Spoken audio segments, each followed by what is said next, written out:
72 घंटे के बाद और लाइन में लगे रहिए। बारे सुशासन, 9 डॉक्टर आपके यहाँ हॉस्पिटल बन जाएगी और बाद में किरकिरी होगा तो आप बैक दरवाजे से हॉस्पिटल बनाएंगे। बिहार की जनता के लाश पर चुनाव चाहते हैं ये लोग। ये चुनाव स्थगित करिए।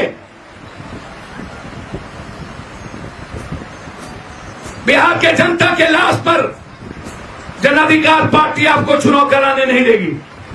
ये आवाज बिहार की जनता का है। वर्चुअल और डिजिटल रैली में बीजेपी, जदयू और राजद के अलावा किसी के पास पैसा नहीं है जो वर्चुअल और डिजिटल रैली करे। चुनाव आयोग से हम मांग करते हैं इस चुनाव को जब तक कोरोना वायरस का खौफ और डर है और जब तक पॉजिटिव केस खत्म नहीं होता तब तक बिहार की चुनाव को आप हर परिस्थिति में आगे बढ़ाएं। यदि नहीं बढ़ाएंगे किसी के प्रेशर पर तो हम सुप्रीम कोर्ट और हाई कोर्ट का दरवाजा खटखटाएंगे। एक दूसरी चीज, बिहार सत्ता पक्ष और गलत गठबंधन से उब चुकी है। गठबंधन हो, हमारे जिला अध्यक्ष ने कहा, लेकिन एक नया गठबंधन, नया विकल्प, एक अच्छा गठबंधन जो 30 सालों से बिहार की जनता की जिंदगी तबाह की है और बर्बाद किया है। ऐसा गठबंधन नहीं जिसको जनता नकार चुकी हो, जो जनता के दिल में ना हो। एक मजबूत गठबंधन हो। जिस जिला अध्यक्ष ने जनता की भावना को बताया और उस मजबूत गठबंधन के प्रयास में पप्पू यादव और हमारी पार्टी लगातार प्रयास की ओर बढ़ रही है। मुझे उम्मीद है कि जुलाई के अंतिम तक एक मजबूत और नए गठबंधन की कहीं न कहीं विकल्प हम देंगे। क्या बात, ऐसा मैं प्रयास करूंगा। क्या बात। लेकिन हमारी पार्टी की यह जिम्मेदारी है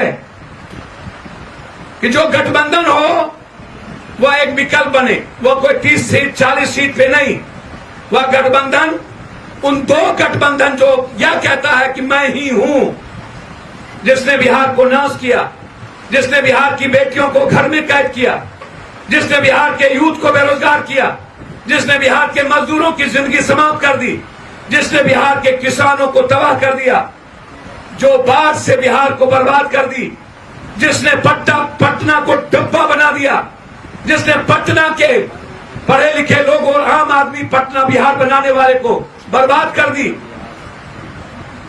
पटना को हम स्वच्छ और एशिया का सबसे बड़ा पटना बनाने की तैयारी में मैं 3 बात संकल्प आज लेता हूं।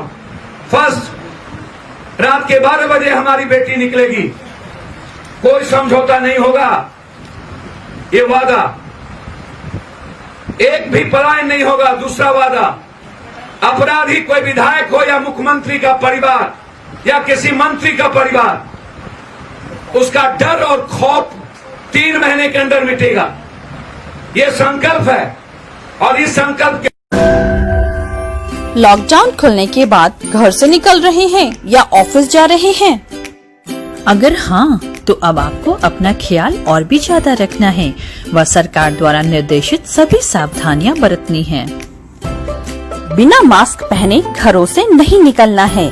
अपनी पॉकेट में सैनिटाइजर व हैंड वॉश जरूर रखें। अगर मोटर बाइक से घर से निकल रहे हैं तो मास्क व पूरा ढका हुआ हेलमेट जरूर पहनें। हेलमेट व मास्क आपको किसी के भी संपर्क में आने से कोरोना वायरस के संक्रमण से बचाएगा। 65 वर्ष से अधिक आयु के व्यक्तियों, अन्य रोगों से ग्रस्त व्यक्तियों, गर्भवती महिलाओं और 10 वर्ष से कम आयु के बच्चों को आवश्यक सेवाओं और स्वास्थ्य प्रयोजनों को छोड़कर घर पर ही रहने की हिदायत दी जाती है। व यात्रा के दौरान यात्रियों चालक द्वारा धूम्रपान, पान, गुटखा, खैनी खाना प्रतिबंधित रहेगा। झारखंड सरकार द्वारा कोविड-19 वायरस के आलोक में सड़क पर निकलने पे मास्क पहनना अनिवार्य किया गया है। अन्यथा मास्क नहीं पहनने पर FIR दर्ज किया जाएगा व मोटर बाइक बिना हेलमेट के चलाने पे जुर्माने का प्रावधान किया गया है। इसलिए सड़क सुरक्षा के नियमों का पालन करें और कोरोना वायरस से लड़ने में अपना सहयोग प्रदान करें, क्योंकि समाज की सुरक्षा आपकी अपनी सुरक्षा पर निर्भर है। सावधानी बरतें, सुरक्षित रहें।